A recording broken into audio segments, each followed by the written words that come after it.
All right, welcome everybody to another week of Warhammer Weekly. If it's Wednesday, it's Warhammer. Joining me, as always, is my co-host and good friend, Harriet Tubman. Say hello, Tom. Good evening, folks. Joining us this week as well is the man, the myth, the legend, the truly the king of Skaven in the West, SkavenInAZ. How you doing, Chris? I'm doing all right, guys. Thanks for having me on. As always, I appreciate it. Absolutely. We are very glad to have you. So let's jump right in and get this show going. So week in review. Let's start out with some news and rumors. I think everybody will be happy to know that the rumor mill has been rather quiet this week. That's, I see this as the lull before the storm, right? The world blew up, and no one wants to talk about it now. I did some digging, and I just really didn't find anything. I saw one comment, an allusion to a rumor, I guess, that of the 6 factions, one of the rumors is that 4 of them are actually going to be the 4 different factions of Chaos. That cropped up on one of the forums, but I did some digging trying to find where that came from, and I couldn't find it.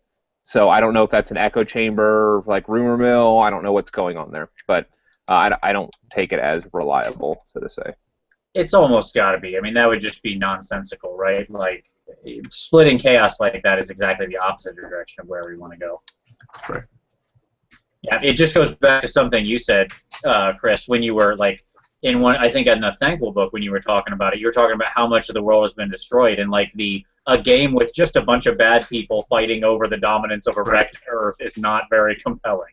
Right. No, let's have 4 armies of chaos be 4 of the 6 choices you can play with. Yay! Anybody who has anything other than chaos. That's not a lot of fun. Right. Now that said, they could do some interesting things with that potentially, because you could, for Slaanesh, you could have a faction of Slaanesh that's Dark Elves and Slaanesh led by Marathi and stuff like that. You could have some aspect of the Khorne army be, as people have long kind of hypothesized, be an aspect of Hashut, and so you could have the Chaos Dwarves and Khorne stuff. And I mean, it could be interesting. That said, it's still just 4 different factions of Chaos, and that's pretty lame. And it could also be something where they're just alluding to the fact that they're going to break the Chaos Book up instead, when you're maybe not into separate factions, but just the faction of Chaos. You can't go multi-god anymore. You have to be mono-god. And maybe they change how the different, they have different options for the Plague Bearers or Demonettes or whatever they're going to do with it. Off the top of my head, I don't know how they could do that. But just making it where instead of being able to cherry pick, I'm going to take 2 Skull Cannons, 6 Beasts of Nurgle, 3 packs of Pinkies, and a Slaanesh Demon Prince or whatever. It's just like, what's the point? Making you separate out so you can't take the best of everything again, and making your model range more diverse. Yeah, there's certainly plenty of dead choices in the Demons book you almost never see on the table without heavy comp, right? Just because it's so easy to just make that all-comers best of the best list. Right. So, yeah, I mean, I think we're all interested to see. I think the one thing that we want more than anything is just some info. I will say this: obviously, we got Archaon now. Tom, I know you got your Archaon book. Chris, have you gotten yours yet? Have you taken a look at it? I have not as of yet. It's been baby fever over here for some reason, so I haven't gotten out of the game store in a while. I think that is excusable given your situation. Yes, absolutely. I appreciate your kind of benevolence, sir. It is most appreciated. Yes, absolutely. I am nothing if not a beneficent ruler. So, yeah, I mean, obviously, I think what's really fascinating about people's reaction to Archaon is I think it plays to the exhaustion of all of this. Like, the world blew up, and certainly the bathroom wall gas station of the world known as internet forums, lost their collective minds for, I don't know, they could still be going. They were up to hundreds of pages of complaining about the world blowing up. and whatever. But I think on the whole, people are just like, okay, that happened. Show us what's next. And I haven't heard anybody worrying or thinking about, are we all going to adopt the Archaon no restriction army building thing? Like nobody's talking about that like we did with 50% lords. It was interesting that there's been that picture that's been floating around the internet now. 2 weeks before Archaon came out, we all retweeted about it. I did a video about how the world's blowing up and it's all over and it's all dead, and you have to go through and do effectively unbound for fantasy. But if you look, there's another picture out there on the internet that talks about a designer note at the back saying you don't have to do this. This is not mandatory. It's not required. It's the rule for this, but it's not Warhammer as it is, and that never got published beforehand. And now that it is out there, I think that's contributed a lot to what you're talking about. Yep. I think it really shows that they were just setting up some rules to tell the story of the end times, right? Like here's what's happening in the story. They wanted to tell this particular story, and if you want to play in that story, they wanted to empower you to do the same thing. If you want 8 lords to fight a host of bloodthirsters and corn demons, knock yourself out. But I don't think any of us are honestly thinking, yeah, let's just throw all these rules out the window, right? And yeah, I think that you're exactly right. That designer's note was a huge revelation and something that didn't get covered originally. Right. And I think that it's just going to end up being, okay, we've seen what End Times has. Let's move past it, and like you said, let's just find out what's next. I was talking to one of the LGS owners around here today, as a matter of fact, and he's like, I've just put ordering on everything on hold because of the uncertainty, because we're all waiting to see what's going to come next. And until that happens, everybody's just kind of stuck in limbo, more so than I think we were between 7th and 8th. Because of the fact that 7th to 8th, we knew it was just going to be a new edition, a new rule set, not is my army going to be viable still. And that major change of what GW's done with End Times has really caused this paralyzation of the community as a whole. I'm real active on eBay, and it's been interesting to watch the bit sites, because there was a window of about 3 weeks where I watched all of the numbers of Warhammer Fantasy bits dry up, where all the sites sold off everything they had and just let everything drain. And then in the last week or two, some of the regular sales have went back up again. And so I don't know if there's it's just been an interesting thing to watch, kind of the confidence of the market, even in the wake of the destruction of the world, begin to pick up again for fantasy bits. So I don't know. I mean, obviously that may mean nothing, but they're starting to stock things more than they were 3 weeks ago.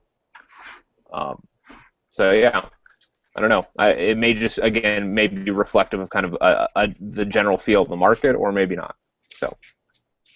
Yeah, being a guy that sells a lot on eBay, I'm probably not as active as you, specifically not around now, but I've looked for some pieces that I'm looking for to supplement what we were just talking about, and it's been a little bit harder to find than I would normally expect. Bartertown has slowed up some, although I've made some good deals, but there's not the amount that there had been in past, whereas if I can post something out there, I'm getting a bit more results on it because of the lack of sellers out there, which is handy, but it's also, from a buying perspective, it's like, I'm going to have to buy it straight from GW. But that's what you got to do. So it's been very interesting to note, and stores have stopped stocking it. Plain and simple. I see stores that don't order anything for fantasy unless you special order it from them out here, because of the fact they don't know what's going to happen. Yeah, and I'm hoping we end up with the earlier sort of release rumors than the later, and that really pretty soon we start seeing stuff. If the story were to pay off of the sort of first week of May kind of thing, or sometime post Adeptus Mechanicus, then we could start to see some spoilers here pretty soon. And I think it would definitely behoove them to get a good communication plan roll out. This is probably the biggest change to come to Warhammer since, or at least theoretically, since the changeover between 3rd and 4th, when we went from one big giant book with crazy options individually to all packed in one book, to individual army books, and the explosion of units and fluff and everything that happened there, which was huge. And I don't think Warhammer's really seen a change like that since then. All right. Well, yeah, absolutely. So we'll keep our ear to the ground, and as soon as we know anything, we'll report. The other thing I wanted to talk about was in our news and rumors section is, despite all the changes, hey, life goes on. Tournaments still happen, and Chris, you're putting together a big tournament, Tides of War. I am indeed. As a matter of fact, I just updated the website today. Got back from meeting with my location person, and we've got a date and a place for the GT. It's going to be great. So we're going to run it September 19th and 20th here in, it's not Phoenix, it's Glendale. In Glendale, Arizona, Imperial Outpost Games. Got room for about 50 people, and yeah, I'm excited as all get out about it to finally be able to throw that out there and announce it. Nice, fantastic, awesome. Give everybody the website so they can go follow, and then I'll post in the link as well below this. But tidesofwargt.com. There you go. Go see it. Sign up. You can get on the newsletter, and of course, I know Chris, you're also very active on Twitter as well, and I know you're tweeting a lot about the various stuff out there as well. Correct. You can follow me on Twitter. I've got Tides of War GT handle as well on Twitter, so you can do either one of those. Mailing list is where I'm updating a lot of stuff right now. The website's getting updated as I have things, so I've got, talking about 9th edition, I've got rules in place pending. We don't get 9th edition dropped on us in, April or May or something like that, all ready to go. So if you're interested, tweet me, email me, PM me, talk to me, whatever it is that however you prefer to communicate to people, but check out the website. There'll be a bunch of information on there as we keep developing stuff. And yeah, I'd love to see people come out for it. It'll be a great time. Fantastic. Now, and this is the first GT you've run, right? This is the first GT I've run. That is correct. I had little dealings with Tides of War the first time it was run back in 7th edition when the first guy who ran it did it, but nothing around planning or anything like that. It's been an intensive process that you kind of think it's, hey, I just throw a GT, announce it, people show up, but I've got a to-do list. It's about 3 pages long, and it's just not a lot of things you didn't think about. I'm ordering materials from Native American craft manufacturers today, calling them up saying you sent me the wrong stuff, send me some more. But all the little things that you're doing just to make terrain, to make rules, to arrange a hotel, arrange a venue, figure out, there's a ton of stuff going on. But luckily, I have a lot of GT experience of going to GTs and seeing what works, and through that, a lot of my contacts are more than willing to make suggestions, give handouts, tell me what works, what doesn't, give me some feedback. And so it's been a hefty workload, but it's also been something that's manageable because of those experiences and those contacts. So it's been a good experience so far. Cool. No, it sounds awesome. Now, I think that one of the big challenges with this, exactly what you said, is there's so much logistics, right? Like even more than you can think about, even when you're well planned and well thought out and have a lot of experience. It just makes me wonder, like, and maybe it's just my inexperience, maybe this resource does exist somewhere, but like a tournament organizer pack of just like checklists and contacts and things like that of where you could reach out and start to get information, around of just all the things you're going to need. Start with just a simple checklist, make sure you got all these things, and then just lists of contacts and stuff like that of people you can reach out to. Right. I think that would be a very beneficial thing. Is there a centralized website where we can track down where GTs are happening and when? Does the Masters do anything with that? There's a website, and I don't have the information off the top of my head. I'm sorry. There was somebody out there who was trying to build that website, and then he just got flooded with GTs, and I don't know if it went anywhere. The Masters website, wargamersusa.com, does have a lot of information on it. Specifically, all the major GTs will be listed by their region, so you can go to each region and go, okay, I'm in the Northeast. What's in the Northeast? Read the Northeast Tournament Pack, and they'll tell you all the tournaments that are the qualifiers for the Masters. So that's some of it. But there's a lot more GTs that are run out there that aren't tied to the Masters anyway. They're just GTs that are running, and those are harder to find, short of being involved in communities like the YouTubers community on Twitter and that sort of thing, or just knowing people around you that are doing them. But there's not really a centralized, here's what we do. an interesting way to track some of it is a lot of the tournament organizers started using warscore.net. It's what the Masters use, it's what Lone Wolf just used, and you can search for some of the tournaments on there. It's more for results and organization purposes, but they do have events listed on there for ones that are upcoming that you might be able to look through a little bit on there to see who's using that. So it's kind of a bit of digging and using the magic Google to find the stuff. Not really a centralized that I know of that's really got the end-all be-all of all the ones that are out there. I would say that that's probably a need of the community. Just like looking at a felt need, as Vince said, between like a tournament pack and some way to actually organize and track that on a larger scale. That would be a valuable service to the community if anybody wants to take up that task.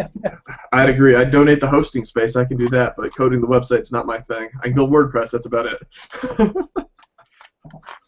Yeah, I think that both of those are probably symptoms of not having like a central like GW or something involved in it, right, where they were acting as putting their weight around to do that kind of thing. Right. But that being said, it's certainly something we accomplish, and as you said, there are already a lot of steps being taken toward it with like the Masters and the way that's building up and building out the newer regions that came in recently and all of that. I mean, I think that what's really impressed me is that over the past couple of years, the community really has been pretty rapidly evolving. And I think that certainly technology is helping bridge some of that gap. Like you just mentioned WarScore, but like, things like Twitter and stuff like that, I mean, it's becoming so much easier for everybody to get in and share all this stuff and share all these ideas. And honestly, I think eventually, assuming the game stays around and retains this level of popularity, I think that we're on a track to be in a better position than if GW had everything centralized and we had to sort of kneel at the altar of the workshop to get everything added or to get a tournament approved or something like that, right? I think it's a slower road, but it's a much more entrepreneurial road, and we get a lot more interesting things happening, I think is probably what I'd say. I'd agree with that. I think that, we're, like we talked about before, though, we're in a bit of a flux. And until that flux settles down, that's going to be a little bit, okay, let's do what we've always done. But if Ninth comes in, and Ninth kicks off the revitalization of fantasy like we all hope it will, and really makes things big, then there will be more people coming in, there will be more need for that sort of thing other than the same 500 people that travel to all the GTs as it is already. And then there would be more impetus to do those types of things. Right now, there's a need, but it's not a pressing need where there will be if we get a bunch of new players who are all of a sudden asking, hey, when can I go see a big tournament for this like I can with all my other game systems that I play? I want to go do, the Warmer Hordes version of this. Where is it? And having to find it that way. Yep, absolutely. All right, good stuff. So, yes, I will post the link for Tides of War down below, and you should absolutely go there and sign up and follow Chris on Twitter as well, because not only just about the GT, but Mr. NAZ has plenty of other good thoughts that you should all share in as well. There may or may not have been me posting old battle reports of mine on certain GT players today, talking about the earthing rod and its failures when he sucked the seer down the hole. He posted something today about how he was going to take a Grey Seer, another Grey Seer, and a Warlord with the Wizarding Hat. I teased him that he was going to Dimension Cascade everything. Then he's like, have you ever heard of the Earthing Rod, bro? I posted in that battle report, and he tweets out later, Dimension Cascaded my Seer even with the Earthing Rod. I'm like, see previous tweet. What do you want me to say? So it's a lot of fun on Twitter. Yeah, you can roll a 4 into a 3. That can happen. Like, you just, doesn't have to, like, Earthing Rod doesn't say, and ignore the same result you just got if it comes up again. Oh, no. Yes, certainly possible. All right. So, with that, let's, go ahead. Go ahead, Tom. Let's say, to wrap up this section, do you want to mention the... Yes, I do. Thank you. Yes. Yeah, so the one other quick news item of note is today, I'm sure everybody's probably familiar, or maybe not, with Raging Heroes. Raging Heroes makes a set of alternative miniatures both for their own stuff and for, obviously, as to be GW replacements, very clearly as such in some of those cases. And they just launched their Toughest Girls in the Galaxy 2 Kickstarter today. which features basically a full range of. This is of course, it's girls, so it's all females. So you got a full line of dark elf sexy girls, Slaanesh sort of sexy girls, and most interestingly, just a bunch of badass like sisters of, I don't know, whatever, like sisters of whatever world you happen to want to be in here, I guess, because they have both fantasy and sci-fi. So you've got both your, I don't know what their new name is. What's the new name for the sisters in 40K? I don't remember, but you've got them. Adeptus Sororitas? Yeah. Yes, there you go. Thank you. I can never, like, since they changed the names, I cannot remember them. I just Sisters of Battle, but that's not what it is anymore. So they have a full line of that, as well as a fantasy sort of Sisters of Sigmar equivalent. And mostly it's just drawings and stuff, but they are all stunning. And the Kickstarter exploded in the first day. They had a $30,000 goal, which is laughable. And of course, they blew that out of the water in about 2 minutes. Last I looked before the show, they were at like 380 or 90,000. They're about $6,000 below 400K as I look right now. Yep. There you go. Yeah, And, it's go ahead, Tom. they're fantastic. Like some of the models, they have some wonderful, wonderful. They're Vestals, which are witch elves. If you don't mind bare boobs, the Vestals are just wonderful looking models, and they're $3 a pop, basically, in their units. So you can get witch elves for half the cost, and they're beautiful models. They also have some nice replacements, all-female replacements for Blackguard and for Executioners. So, in addition to a bunch of their character models, they have the Manticore model up there. They're going to be replacing it with the chick on top for $40. So, and right now the model's like 60 some, I think, at most of that Cool Mini and whatnot. So, it's just it's fantastic. If you do buy into it, know that you're going to be waiting probably. If their past track record is anything to say, even though they've announced a March deadline or March delivery for next year, it's probably you'll probably be waiting 1.5 to 2 years for your minis. So that's just for all of them. So there's going to be a wait for anyone that is interested. But the from the first Kickstarter, everybody said the sculpts were just absolutely fantastic. So. I had not heard of these guys. I'm checking them out now as you're talking. That's some nice stuff. Yeah. Need a Skaven equivalent and more than 2 models in their vampire accounts for my armies, but they're definitely nice looking. Yeah, they have one Skaven fig, who is a pretty nice looking like chieftain or warlord, I will say. He's under like one of the subheadings under Vermin, I think he's in there. But yeah. So if you like hot chicks who appreciate murder and or battle, this may be the Kickstarter for you, as long as you don't mind waiting a while to get your product. So obviously you know you're backing a successful Kickstarter, but there you go. Yeah, and for those that are interested in playing Mordheim, you could probably round up a Mordheim band for about right around or a little bit less than $100. So yeah, that's a great point. Like for people who play Mordheim, those Sisters of Sigmar are about impossible to lay your hands on. So yeah, and this would certainly be cheaper. And the sculpts are definitely better than the original Mordheim ones, and they even have like a Sister Superior, like Big Bertha. It's very clear that they were themselves inspired by the Sisters of Sigmar miniatures, because you can actually see where some of them map to the original models that have been modified. Like they were using the original concepts to actually like do the concept art for these Sisters of Battle. So yeah, right on. All right, let's move on to something fairly quick here. Let's do some hobby time. Let's talk about what we're working on or what we're having worked on. Oh, the bus. The bus. It feels so wonderful as it drives over me.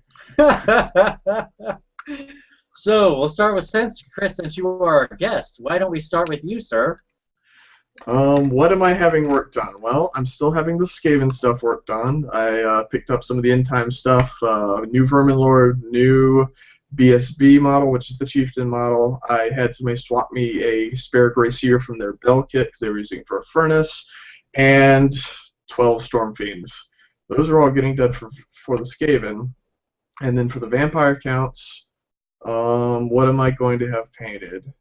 I got four 4 of the Fellbats from Titan Forge because I thought those were pretty cool instead of the Fellbats that GW did, and they're a lot cheaper and they look better. So sure, why not? I did 10 Hex Wraiths. I'm doing 9 Crypt Horrors, and let's see what else. Something else.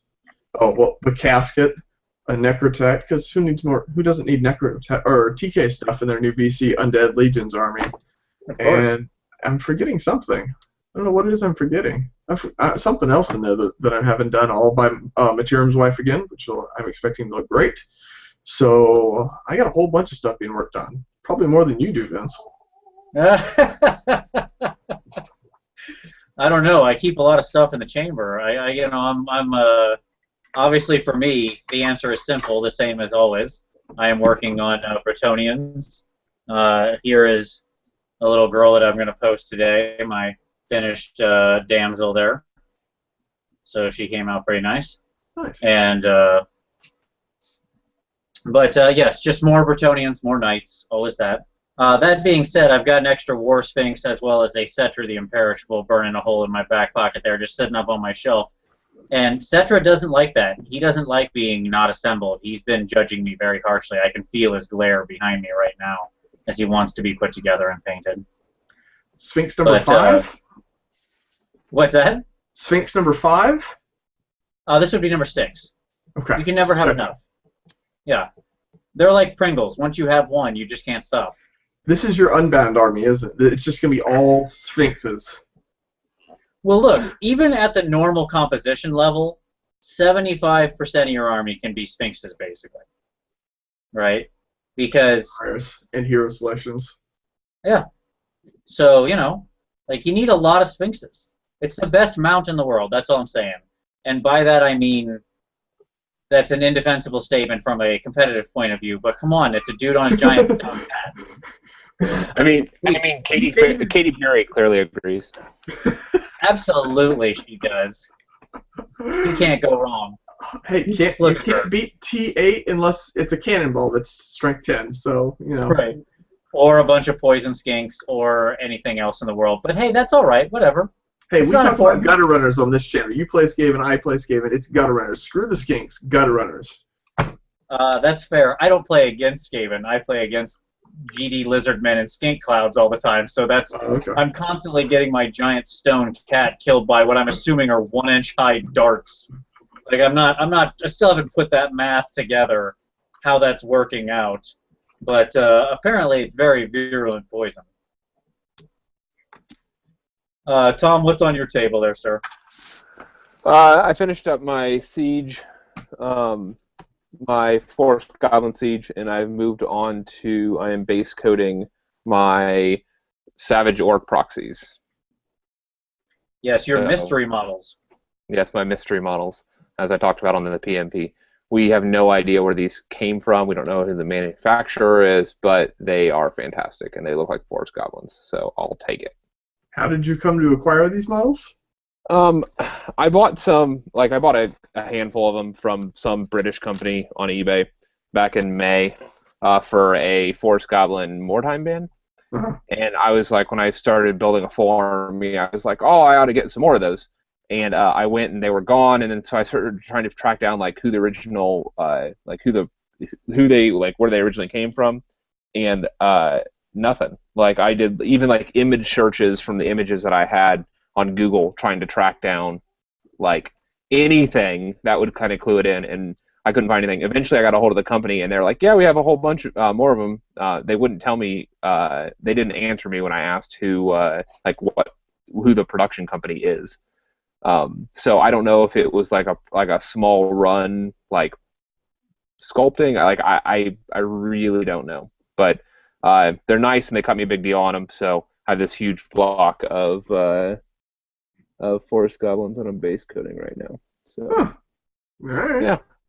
yeah, I'm still going to use it for my Savage Orc because I want to obviously like I could do orcs, but I want to stick with all goblins. So and they kind of look like Savage Orcs. So. There you go. Yep. Yes, Savage Orcs, just as destructive and cheaty, whether they are little goblins on the fig or tall orcs on the fig, it really doesn't matter. And frankly, using the smaller goblins is probably smart anyways, because anyone who's ever built a savage orc or any kind of orc brick knows is that it's almost impossible to actually get them into horde formation or any kind of rank and file once you build them, because they're all like, doing this, like, I want to get my other friend square. They don't like to stay on their base. So you probably made the right choice. They should be smaller.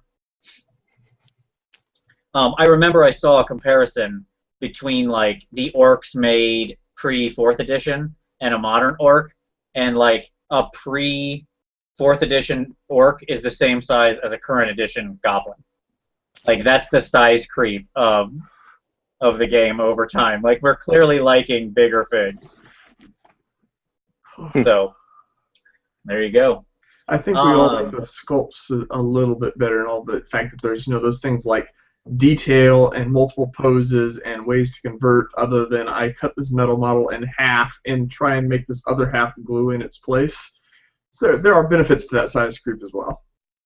Yeah, 100%. My God, my hatred for metal figs knows no bounds. I just like the difference between working with that and with plastic. As somebody who tries to convert anything that's more than an inch tall, it's like yeah, it's a nightmare. I get metal figs and I'm just like, I have no idea what I'm going to do with this. I'd like to melt it down and just use it as a paperweight. It would be more effective. It would actually have more function.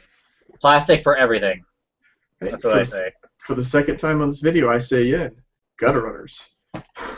Yeah, I converted my gutter runners all from like boxed clan rats that I snipped and rebuilt and green stuffed cloaks on and ninja masks on and stuff like that, because you know I have a special place in my heart, Chris, for the monkey Skaven. They are what originally brought me into this hobby. But that being said, those metal gutter runners are just a bridge too far given the current Skaven sculpts. I was like, no, I can't do that. I own 30 of them. It's glorious. I love them so much, but I have to have them touched up all the friggin' time. It pisses me off. Yep, exactly. Metal, it just chips like crazy, right? Just falls over slightly sideways on the table, and there goes some paint just for no reason, no matter how much they're varnished or coated. Yep. All right, very good. Well, let's move on to our weekly segment here. This week our segment is the Proud Nail. What is the Proud Nail? Well, the Proud Nail is a little thing that bothers you, just like in carpentry when you've got a little nail sticking out of a board that every time you move your hand across the board, it catches it and just hooks it and annoys you. Doesn't necessarily destroy the whole thing, whatever you've got, that chair, that bookcase. But it's annoying. And that is the Proud Nail. So, tonight we're going to talk about the Proud Nail from the point of view of army construction. What are those tiny little annoying or frustrating or whatever, just the little thing that bothers you in army construction? Could be the units you don't get to use because they're not as good. Could be the nature of how you pick the army, requirements, percentages, anything like that. So that's what we're going to talk through. So, Chris, again, as always, special guest first. So, we'll turn it over to you. What is your proud nail for army construction? I think my proud nail when it comes to army construction is knowing from my channel that I cover a lot, and I'm doing the GT, and I cover a lot of the GTs and all that. And it's something that if you followed Lone Wolf at all, called the Masters at all, and some of these big tournaments that are out there using comp right now, if you don't have some sort of comp system in place right now, what do you see?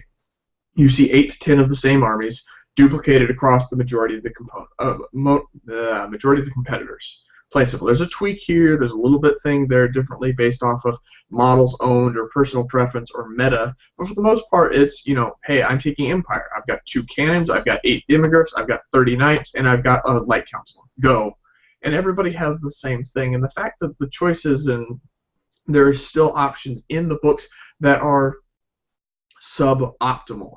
You look at a game like War Machine where there are suboptimal choices in those books, but then they give you a caster that makes those options not suboptimal, and it makes them work really well with everything that goes on, and you build an army that fits that theme. And even still with that, there's going to be casters and such that are less powerful than others. There's going to be some that are duplicated across, but at least there's some use for those. When's the last time anybody you saw fielded Night Runners or some of these horrible units. Like, hey, how about bloodletters or the things that are out there right now that you just don't see, and all people have for a model collection is the models that are great for the edition they're in. And then we're going to go to 9th edition, and you're going to have to buy a whole bunch of different stuff because what you had before is great, or sucks, and what you need now is the good stuff again. And you have to just keep rotating and buying.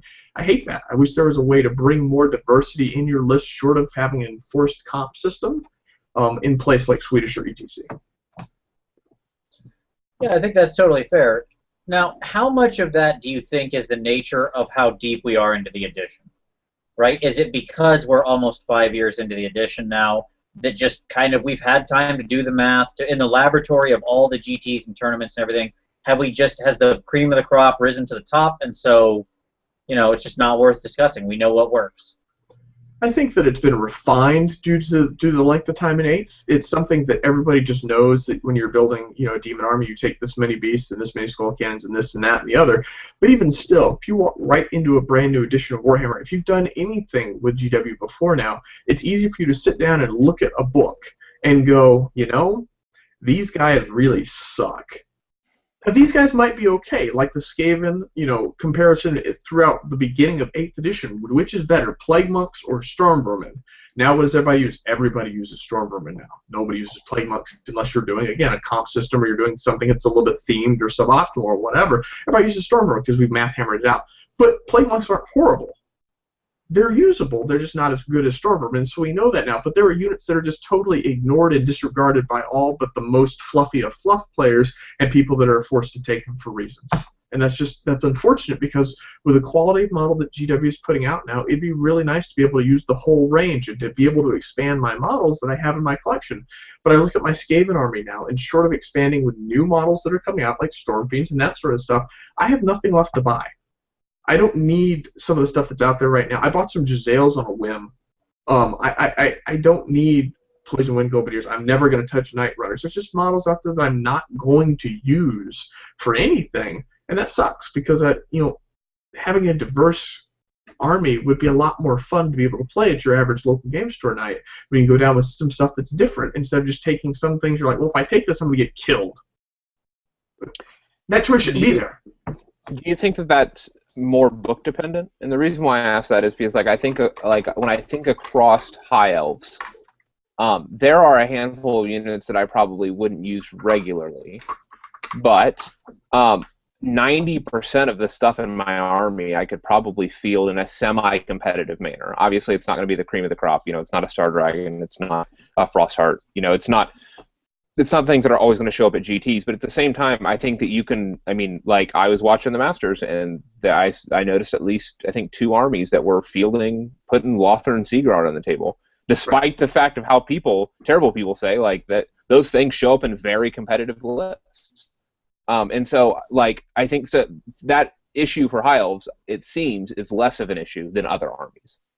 But I think that's partially 2 reasons for what you just said. Number one, that's Masters, where if you just take the optimal things, you have a -4 comp score, and you can't bring that list to the tournament.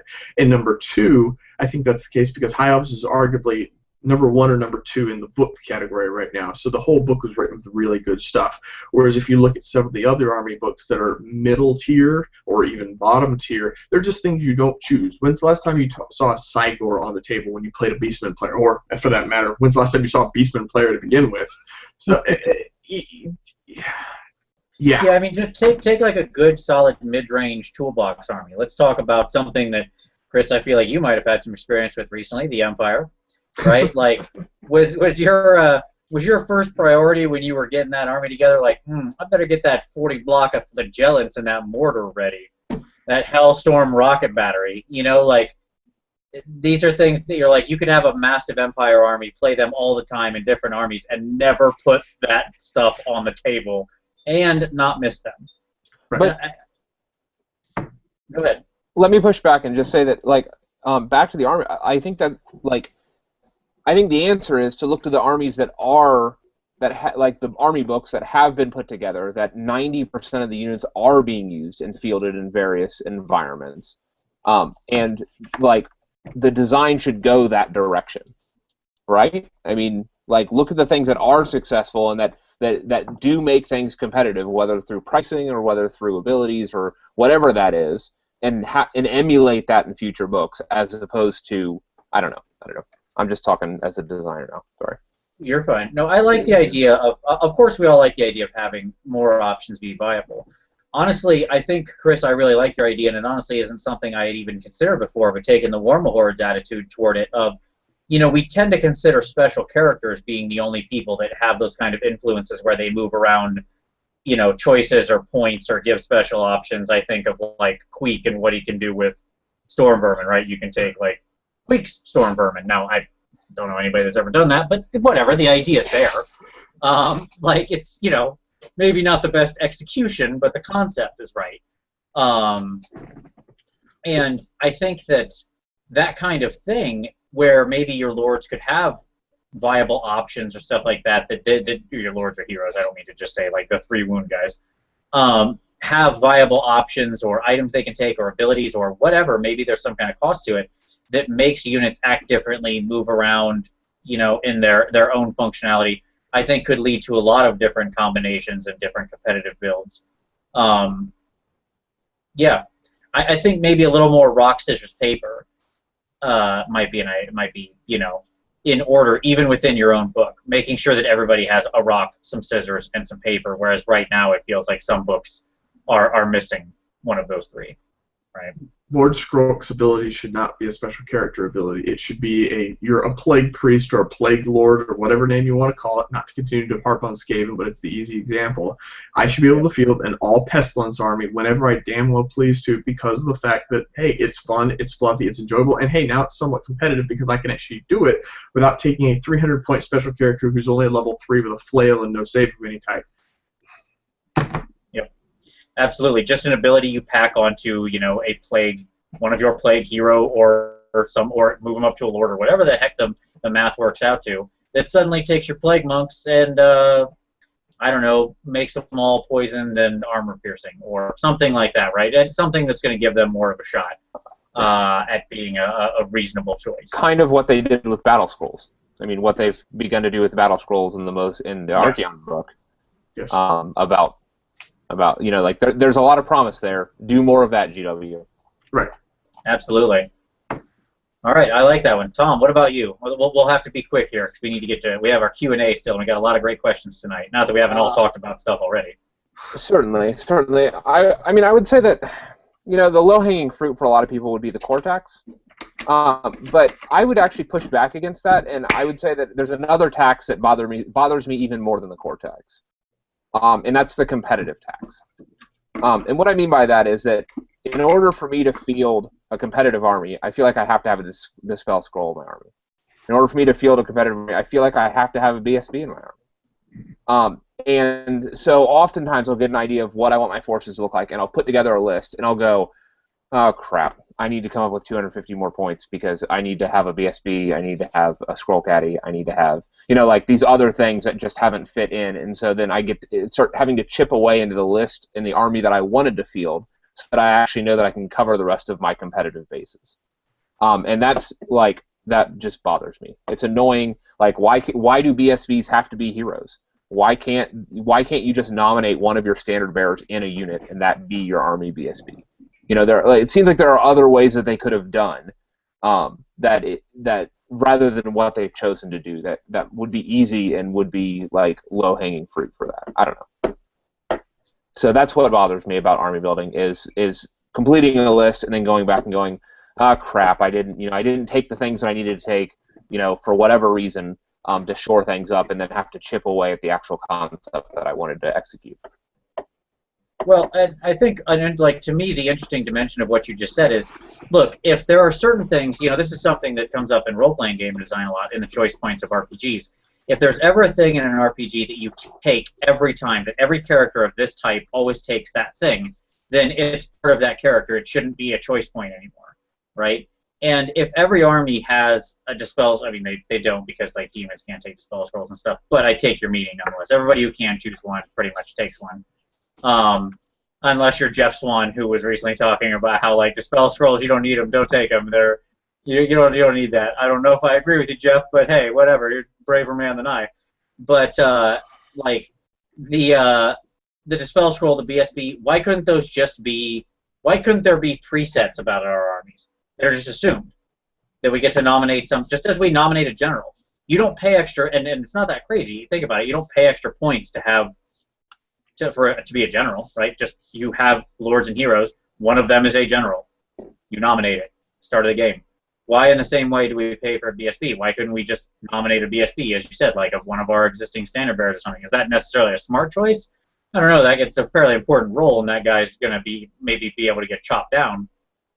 But at the same time, if I want to go that direction, then maybe allow that not to be a tax and everything. So I like that. My proud nail is very simple. I don't like, and this is going to be very controversial, I suspect, but that's okay.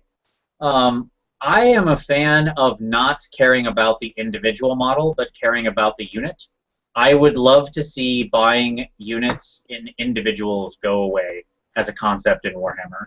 And I would love to see units bought in packs of like 10, 20, 40. Chaff, unit, or chaff, brick, horde. Or something like that. Like, it doesn't have to be the exact number. Like, it can be whatever makes sense for that unit. Like, 1, 3, 10, if it's, you know, like, something else smaller. But that's what I would love. If you weren't playing around with, like, 36 and 24 and all this stuff, just simplify it, get it down, and then you know you've got the right amount of figs. You can go out and buy that amount, and that is the unit. Boom. And you put them on the table. So that's mine. And as I said, I don't know how much, I really wonder how much of that selection of the individual is essential to the Warhammer experience for people. You know, if you had to take your Storm Vermin in a block of 40, as opposed to 38 or 44, is that the end of the world for you? Or are you just like, yeah, fine, that's, you know, not really that much of a difference? I think it's the end of the world for me when I can't choose, when I can't say I want to take 110. That's where it becomes problematic. Is not necessarily losing the is not necessarily losing the 1 or 2 here to fit the points in, because I'm sure the point system at that point would be tweaked where each of these has a certain value and that's it, and there's no more individual point values at that point. But you know, I have 110 Stormvermin. If I decide one time that I want to do 110 Stormvermin with a bell in the middle of it and take 2 rat packs, and that's my army because, well, that's what I want to do. Can't do that with that, and that's where I think I would find problems. Gotcha. What if you could take those 40s and slam them together and get 120 out of it? That would be doable, but then even still, what if I only own 60? Now I'm having to proxy 20 more. And it just becomes messy in certain places with that, and while that's not perhaps unfixable, I think the challenge with that becomes the fact that Warhammer's been around for 25 years now, 30 years now, and people have 8 billion models that they already own, and if they can't field them all, and especially with GW having come out with the rules in 8th of, you know, hordes and, you know, established battle tactics for this is the best way to run, you know, hammers and this sort of stuff, and you take that ability away, that would be a lot of people complaining. But at the same point in time, people complained when mortars went down to strength 2 too, so yeah. You're always going to have something. Change will elicit complaint. Yes, I think that's a good take home. but unit maximums were a thing. Like that used to be a thing. It's not really a thing now, but. Oh, sure. Yeah, the idea that you did have a cap of an individual unit, right? That it would say like 10 to 40. Yeah. Right, certainly. Yeah. But then GW realized, hey, let's let everybody buy as many of everything as they want to. Why should we cap that? That's stupid. Let's make money. And we all did. Yeah, absolutely. Why did we tell them they have to stop buying? I feel like there was an executive in a boardroom one day who was like, wait a minute, I've got a Rockham idea. What if we just erase that end number? And everybody's like, Bob, you're a genius. You know, and just like, boom, that he's on his way to Gravy Town right there. He's raises and promotions and whatever else they award you with in Nottingham.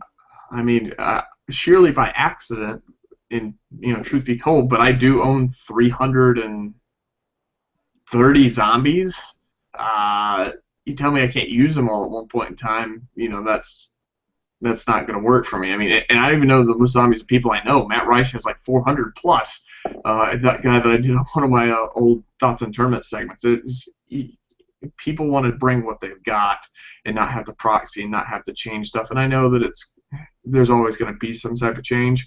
But I think that's the biggest push off to that idea for me, not necessarily the concept. Fair enough. All right, let's move to some Q&A here for our last 10 to 15 minutes. We got a lot of questions today. So I'm very scared for some reason. Oh, I no. feel nervous about this. All right, let's start out from Dice Miniature Paint Guy, and he said, and then Chris, I'm much more inclined for your answer on this than either myself or Tom, just because being who you are and having the subscriber base you do, I think I'd like to hear your thoughts on this. Okay. So his question is, what do you guys think of subscription farming, and by that he means like subscriber contests and things where you're trying to like really farm out additional subscribers, and channel monetization?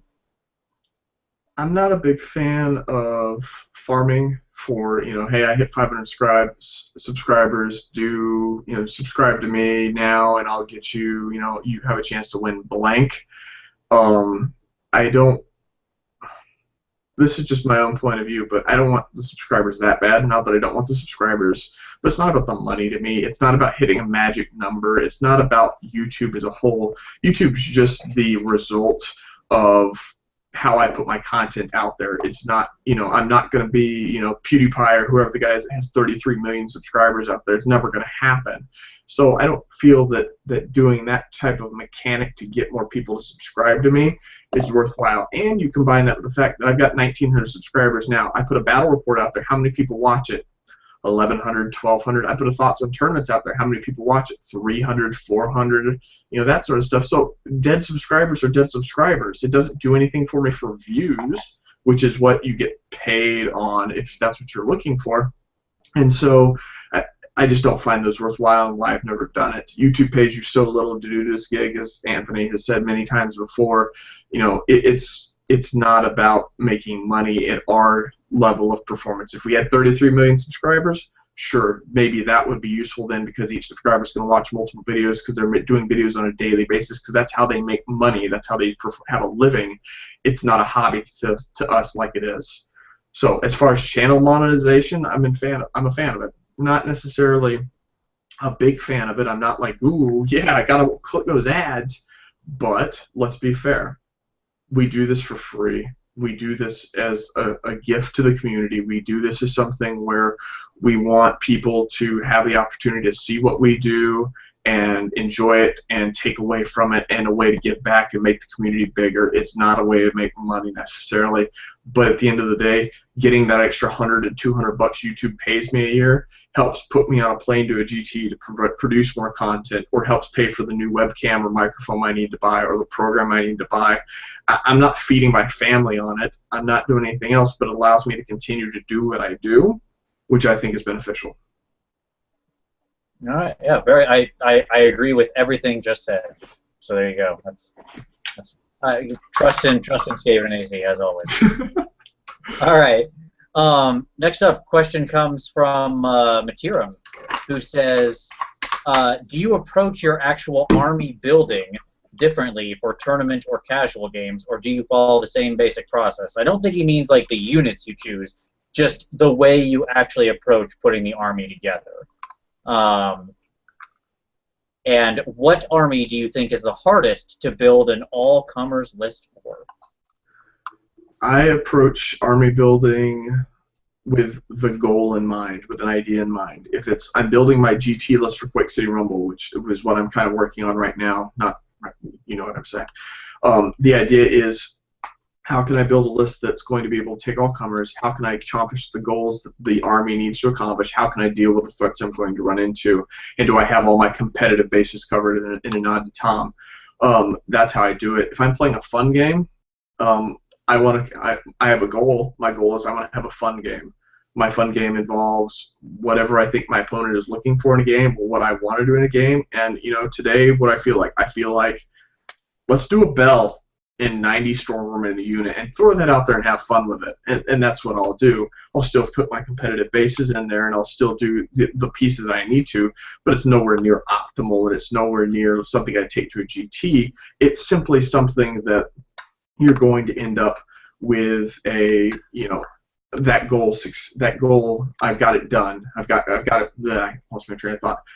you've accomplished what you're trying to do as a goal. You're trying to have fun. You make an army and you just throw it out there. That's easy. But from a GT, it's the same idea, just ramped up far, far more because you have to consider each individual unit, what their goal is, what their role is, what you want them to do, all these different things.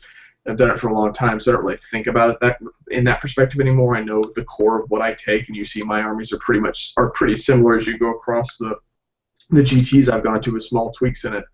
But it's a different process for a GT. As far as hardest army to build with an all-comers list, good question. I haven't really thought of it like that. I think that you can easily look at the bad army books. Beastman's a horrible army book. Tomb Kings are a horrible army book. They just don't have answers for certain things. So from that perspective, I'd say those type of armies where Beastmen have no shooting. So if they need to shoot something, you can't. You have no ability to. And so those type of armies would be the easy choice for me to say, but I think the other ones that you're going to run into are those middle tier books. And I'll say something like, I don't want to pick on anybody in particular necessarily, but take a Lizardman army or something like that, where I've got a bunch of decent choices, and I know that I need to take certain units out of the choices, but do I have enough tools really to be able to deal with high armor? Because the only thing I've really got to be able to deal with high armor is one of a couple things, a couple cowboys, or Metal Magic Slan type thing, and you just run into certain challenges at a competitive level that you don't have a great answer to. You don't have multiple answers for. Like if you're playing Dark Elves, how do I deal with high armor? Well, that depends. Do I want to do the Executioners? Do I want to do the Witches? Do I want to do Bolt Throwers? Do I want to do a Charybdis? Do I want to do a guy with a Twilight Cloak and a spear? And you've got 18 different ways to do it. The ones that only have 1 and 2 options and are very locked into the choices they have to accomplish that goal, those are the harder ones to build armies with. Yeah, it's funny you mentioned Lizardman because that was actually going to be my pick for that. I think it's honestly pretty tough to build a Lizardman all-comers list because I think there's a certain type of army that kind of works with Lizardmen, and it's not an all-comers list. They can get themselves into situations where it is very easy to they just don't have the right answers for what they're staring across the table at. I think it's one of the things that is the most painful and that came out in the new Lizardman book. Skin clouds are great, but they're not the answer for everything, right? That's not gonna win every battle. Yeah. All right. Tom, any thoughts on either of those questions?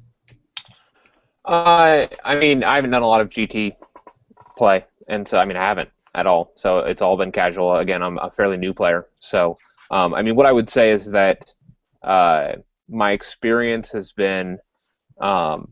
I generally approach list building by coming up with a concept or something that I want to see. And then I kind of build out from there. And that's when I run into my competitive attacks because I have a concept that I'm trying to build towards, and then suddenly I realize, oh, I need to add these other things and actually have a real army. So. Yep. All right. So United Wargamer asks, how do you feel about armies or army books that don't utilize 100% of the book, and how would you fix it without remaking the whole army book? And I think the answer to that is that no one uses 100% of their army book, right? Like whether it be a lore or a unit or a character or something, like there's always, every book, even the best of the best, have crap that nobody takes. Tyrnok Chariot. Right. Sure. It's always going to be there because Jib is either going to already have a model for it and they want to push you towards the newer, better thing, so they're just going to make the other one suboptimal, so you have to buy something new, or it's going to be something that, the meta just changes in the game, so you don't need this unit anymore. 7th edition, Blackguard were amazing, and now everybody just leaves them on the shelf for Executioners and Witches. There's just always going to be that, unless hey, who knows what happens with Ninth? Maybe they rebuild everything where everybody has some sort of option that they need to add in, but historically Warhammer's never done that. I think we've actually hit on the solution to this, and it's something that Chris, you had said earlier, and that's that I think that additional resources, books, campaign guides, whatever that looks like, needs to be released, and in there, a la End Times books, You know, that style of format where you have special characters or you have formation lists, and they utilize those things that are pre-existent in the books in new and different ways. Maybe assign different point values to them. Maybe add abilities that like they gain because of the special ability of a hero or something from a formation. That's how you revitalize those other elements and give them life again without having to reprint the entire book. Right. And I think, to kind of chime off what's been a big topic of the community lately from a conversation that several of us had over email and has expanded on YouTube, missions. You want to see us take stuff that you have to take or you don't normally have to take, make missions where you have to do it. Make missions that require you to have an ability that aren't in the typical, always cookie-cutter taken GT list. Have something where you need more, fortitude than normal. You need something where you can get to a board edge quickly. Whatever it is, make the mission depend on that, and that's something that's done at a GT level, but it could also be done at a Games Workshop level. Instead of giving us 6 crappy missions that are in the main rulebook, how about coming up with something like, again, I hate to keep beating the Warlord's horse, but what's their tournament pack have? Something like 30 missions in it that you can choose from? It can't be that hard to make 30 missions. Victory conditions, it should be noted too, right? Correct. Like they have their split victory condition status. It's not always just kill. Right. Yeah, absolutely. All right, we have 2 final questions here from Remington Steele. So, all right, question number 1. If you had to spend 72 hours with a Warhammer YouTuber, who would it be? Sustainable Center. Just you want to see him get more and more angry over the 3 days just to cherish the rants that would come out of the 3rd day? I would play him continuously with my Skaven army. I would run Lefty down his throat time and time again, and eventually his head would explode. Plain and simple. So just so he could record another new video that's more reasons I hate Skaven, and it would literally just be him taking all his Skaven figs and setting them on fire, a la Death, Holy Death, and Lord Tremendous Burning Nagash, where he flips back again to hating them. I just, in truth, he's a really fun guy. I've had a lot of fun hanging out with him and talking with him. But the chance that he would light into just one of his rants that he likes to do is too tempting to have a chance to miss. Got to take that shot if I could. Very nice. Very nice. Tom, any thoughts? You got any favorites out there? Not really.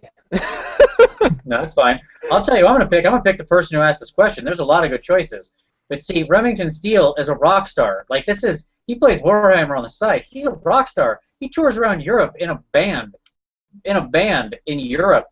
That's where. Do you see how that works? That's where that's where the honeys come from.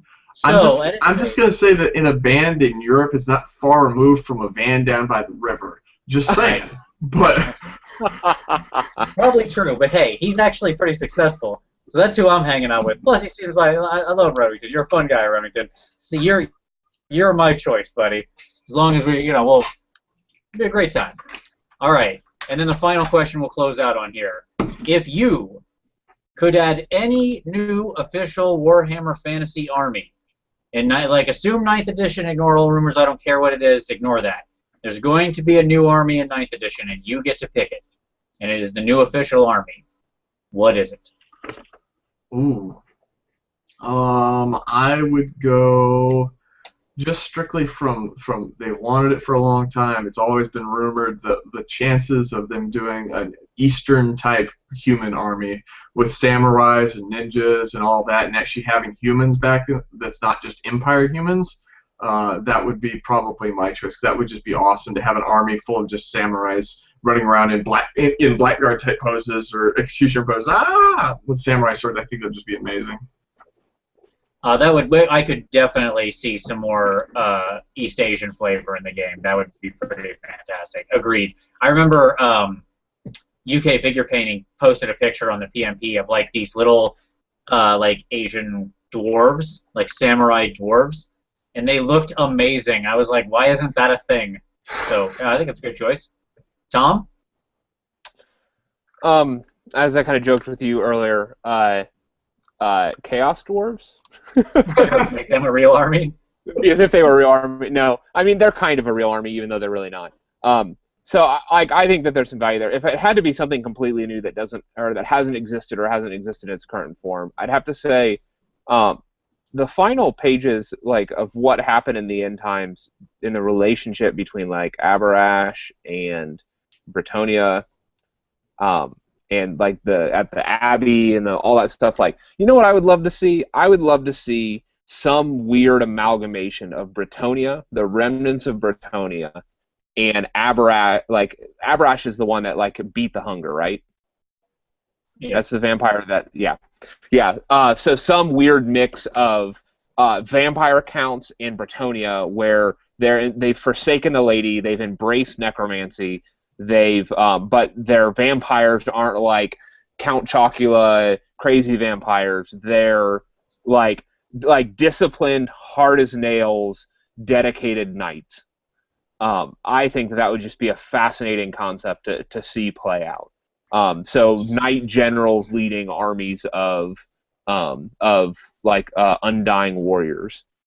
So you want to see the Blood Knights expanded into a whole army effectively, because that's what they were pretty much, right? The Flag of Blood Keep and all that.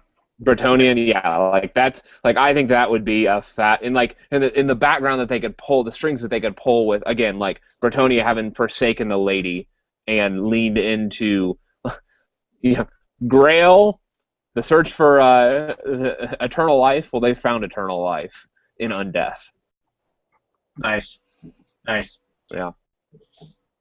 Yeah, I mean, I think people are always talking about fish people and, like mermen and that kind of thing floating around. That's always what people are always pulling for that one. Or monkey people or something like that. But my answer is very simple. I want one that used to exist. It only existed for a short time, and that is the Dogs of War. I love the Dogs of War. I thought they were cool. Each unit had such a wonderful individual character to it, and they all had their own little names and their own little special rules. And I mean, they might not have been the best army, but they were really cool and had a lot of character, and I thought they were fun. You had cannons being pulled around by horses and little duelists out there and birdmen. Come on, the birdmen! Like you want those guys back. Flying crazy infantry? Heck yeah, bring back that. Where is that? So yeah, I'd say that's my choice. Dogs of War. All right, very good. Well, with that brings us to a close. We went a little over tonight, so I apologize to everybody. But thank you all very much for watching. Chris, thank you very much, sir, for being here. It is a pleasure and an honor, as always. Thanks for having me, as always, guys. Certainly. Tom, thank you again, sir. And as always, like it if you like it, subscribe. We'll be here every Wednesday. Remember, it's Warhammer. Or if it's Wednesday, it's Warhammer. Get my own catchphrase wrong. Nice. And as always, see you next Wednesday.